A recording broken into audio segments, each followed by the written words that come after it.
Assalamualaikum warahmatullahi wabarakatuh. Anak-anakku kelas 9, mari kita lanjutkan materi bab 2, bab muamalah. Pada kesempatan kali ini kita bahas tentang kirot.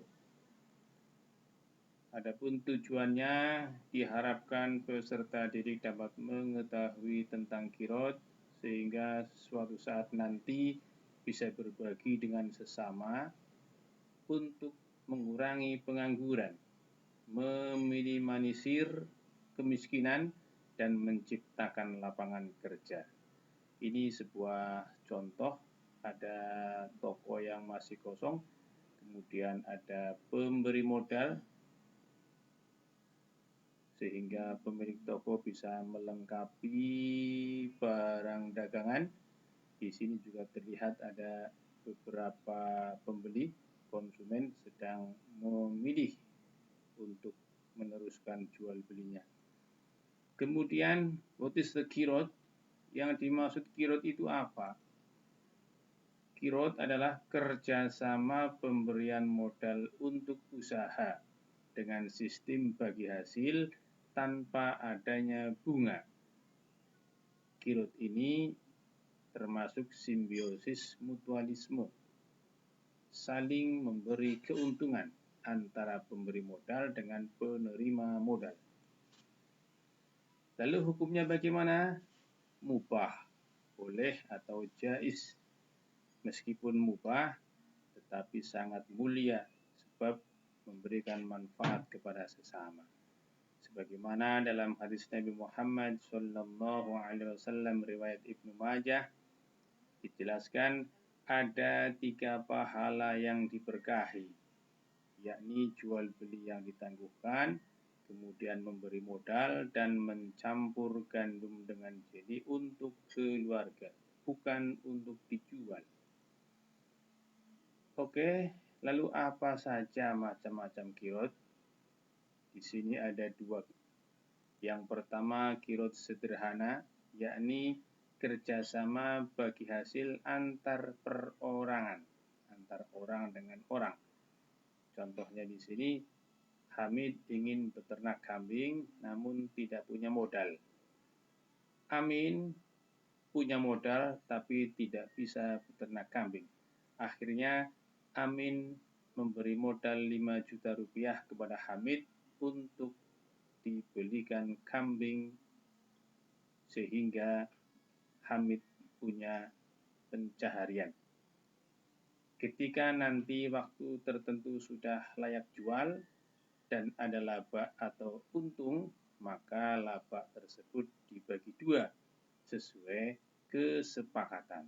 Bisa 50-50% atau 40-60% sesuai kesepakatan. Contoh lain, dalam sejarah sebelum Nabi Muhammad SAW diangkat menjadi Nabi dan Rasul, beliau sempat menjualkan barang dagangan milik saudagar kaya bernama Siti Khotijah, dan keuntungan dari perdagangan itu dibagi sesuai kesepakatan. Yang kedua, kirot modern, yakni kerjasama antar orang dengan lembaga keuangan, bisa koperasi, bisa bank. Contohnya di sini, Suherman menabung di sebuah bank syariah sebanyak 5 juta rupiah. Lalu bank memutar dana Suherman dan orang-orang yang menabung untuk dipinjamkan kepada orang yang membutuhkan untuk modal usaha.